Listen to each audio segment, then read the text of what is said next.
नमस्कार दोस्तों, आशा करता हूँ आप लोग अच्छे होंगे। आप बहुत अच्छे से जानते हो भैया, प्रिविलेज मोशन आया था अर्नब गोस्वामी के विरोध में, अर्नब गोस्वामी के खिलाफ, क्योंकि उन्होंने महाराष्ट्र के जो चीफ मिनिस्टर हैं, गृह मंत्री हैं अनिल देशमुख, उद्धव ठाकरे और दूसरे जो एमपी हैं उनके खिलाफ बहुत कुछ बोला था। और असल में सोनिया गांधी के खिलाफ बहुत कुछ बोला था, शरद पवार के खिलाफ बहुत कुछ बोला था। इस कारणवश उनके खिलाफ प्रिविलेज मोशन लाया जाता है, क्योंकि अर्नब गोस्वामी ने इनको एक्सपोज कर दिया।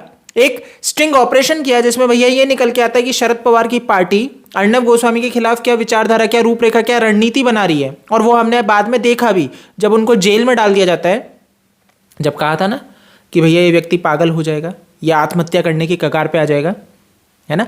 ये महाराष्ट्र में आत्महत्या बहुत ज़्यादा चल रहा है। सुशांत की मृत्यु के बाद से हमने इस चीज़ को बहुत अच्छे से देखा कि आत्महत्या का थप्पा कैसे महाराष्ट्र सरकार लगाती है, मुंबई पुलिस कैसे लगाती है। हमने सब ने इस चीज़ को करीब से देखा।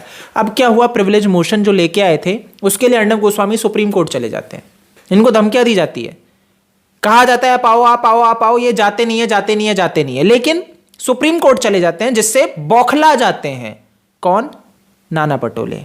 नाना पटोले बौखला जाते हैं क्योंकि सुप्रीम कोर्ट यहां पे खुश नहीं होता है। सुप्रीम कोर्ट ये कहता है भाई आप कैसे एक व्यक्ति को सुप्रीम कोर्ट आने के लिए धमका सकते हो।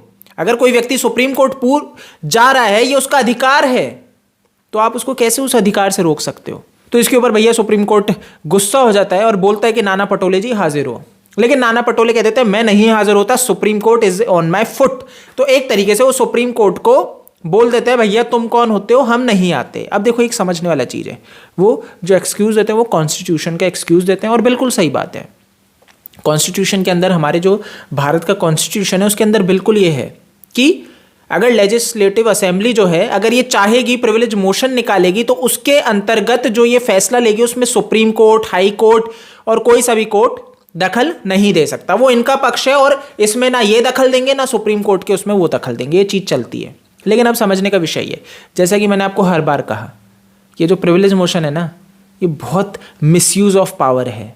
इन मिनिस्टर्स के हाथ में आप ये पावर दे देते हो जिनको ABCD क ख ग घ नहीं आता। ये लोग आज बैठ के अपने हित के लिए, अपनी जेब भरने के लिए दूसरों का हनन करते हैं। अगर आप ये पत्रकारों के ऊपर तो ये हथियार बहुत ज्यादा यूज कर चुके हैं पास्ट में भी। अगर आप इनके खिलाफ बोल दोगे, अगर आप इनके खिलाफ लिख दोगे, रिपोर्टिंग कर दी, छाप दिया कुछ, प्रिविलेज मोशन, फिर आपको बैन कर दिया जाएगा, फिर आपके ऊपर जुर्माना लगा दिया जाएगा, और अगर ये चाहे तो आपको कारावास भी हो सकता है। ये मिसयूज ऑफ पावर है। इसका उपयोग ये राजनीति में ये पहले भी कर चुके हैं।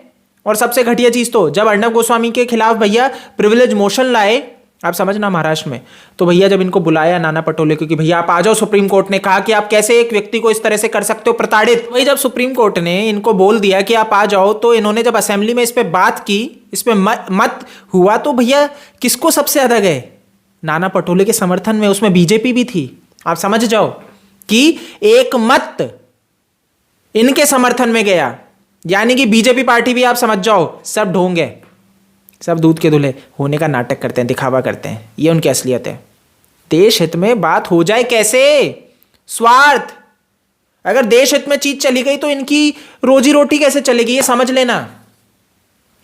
देश हित वही है जब भैया ये राजनीति में बैठे हुए लोग अपनी जेब भरना बंद कर दें, अपने गलत काम, अपने धंधे और जो ये प्रॉपर्टी बना लेते हैं, NGO चला लेते हैं, ये सब चीजें बंद हो जाएंगी, तब समझ लेना देश हित में काम हो रहा है। और वो नहीं होने देंगे ये। तो यहां पे जिस तरीके से ये लोग एक मत दे देते हैं, और अब वापस से अर्नब गोस्वामी के पीछे हाथ धोके पड़ चुके हैं। वापस इन्होंने कहा है, 3 और इन्होंने भेजे थे, अर्नब गोस्वामी हाजिर नहीं होते, अब इन्होंने वापस से एक भेजा और बोला है कि भैया आप हाजिर नहीं होते तो इनको गिरफ्तार कर लिया जाएगा। मुंबई पुलिस इनको गिरफ्तार करने के लिए चली जाएगी। जैसा कि मैं आपको हर बार बता रहा हूं, इनका एक ही है, अर्नब गोस्वामी को प्रताड़ित करो, दुखी करो, अंत में गिरफ्तार कर लो, जेल में डालो, जितने समय तक रख सके रखो, एंटी नेशनल करार दे दो।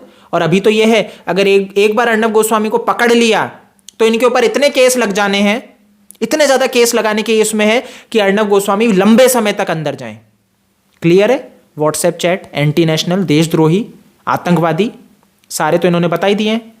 ऊपर से अब ये प्रिविलेज मोशन चल रहा है, इसके अंदर डेफिनेटली प्रिविलेज मोशन जाएगा। किनके खिलाफ? उद्धव ठाकरे के लोग हैं। क्या मत आना है? यही तो आना है कि अर्नब गोस्वामी दोषी है, दोषी है, और दोषी है तो उसको सजा जेल में डाल दो। जेल में गया, उसके बाद क्या होना है? तो आप समझ रहे हो प्रिविलेज मोशन क्या है बेटा? जिसके खिलाफ बोला वही बैठ के जज बन गया। तो ये बहुत गलत चीज़ है भारत में, इसको हटा देना चाहिए, ये नहीं रहनी चाहिए। प्रिविलेज मोशन बहुत ही, एक तरह से मैं कहूँगा, देश में जिस तरह से दहेज प्रथा चलती है ना, दहेज, जिसके कारण आज आयशा नहीं रही हमारे बीच में, उसी तरीके से प्रिविलेज मोशन है, मिसयूज ऑफ पावर।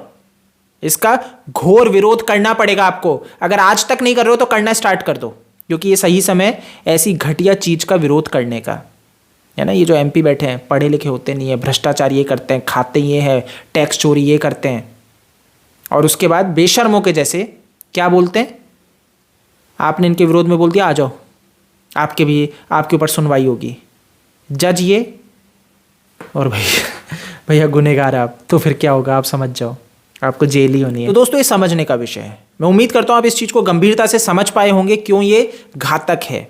हमारे कॉन्स्टिट्यूशन में इस चीज को रोकना चाहिए, बदलाव देना चाहिए। जब हमारे देश में, भारत में न्यायपालिका, अगर सुप्रीम कोर्ट सबसे श्रेष्ठ है तो उससे ऊपर ये क्यों इंडिपेंडेंटली पैरेलल चल रहे हैं? इनको हटा देना चाहिए, इनकी कोई आवश्यकता नहीं है। ये भैया लंदन नहीं है, यूके नहीं है, उनका कानून यहां पे क्यों चल रहा है? ये हटा देना चाहिए, एकदम गलत है। वहां पे ये चलता है, वहां पे श्रेष्ठ है, लेकिन हमारे यहां पे तो एपेक्स कोर्ट है, हमारे यहां पे सुप्रीम कोर्ट है, तो फिर ये क्यों जबरदस्ती तानाशाही लगा के बैठ जाते हैं? इसका विरोध होना चाहिए। भारत की जनता, आज का जो यूथ है, वो इससे अवेयर रहना चाहिए। ये वीडियो ज्यादा से ज्यादा शेयर करो जिससे यूथ जान सके प्रिविलेज मोशन क्यों घातक है। इनको ये आजादी मिली हुई है, आपको पता है इसके कारण ये क्या होता है? ये क्राइम कर देते हैं, देखते हो, तब भी इनको गिरफ्तार नहीं किया जाता। एमपीज गिरफ्तार नहीं होते, आराम से दबंगई, इसी बात की तो दबंगई या पुलिस को जाके जब ये थप्पड़ मार देते हैं गिरफ्तार हो जाते हैं, नहीं होते। क्यों? यही पावर, इसको भैया रोकना पड़ेगा, ये खत्म होनी चाहिए, बंद होनी चाहिए। इस वीडियो में दोस्तों इतना ही है। मैं उम्मीद करता हूं आपको वीडियो पसंद आया होगा। इसको ज्यादा से ज्यादा शेयर कर दो, ये आपके हाथ में एक पावर जो आपको ये दी है शेयर करने की, ज्यादा से ज्यादा करो जिससे लोग ज्यादा से ज्यादा अवेयर हों। आप इस चैनल को सब्सक्राइब करो, वो भी बहुत आवश्यक है, जिससे कि आप ज्यादा से ज्यादा आगे मेरे फ्यूचर में जो वीडियोस है वो देख सके। आप मेरे को फेसबुक, ट्विटर, इंस्टा पे फॉलो कर सकते हैं, अगर फॉलो करना चाहे तो OSKD मेरा यूजर नेम है। जय हिंद।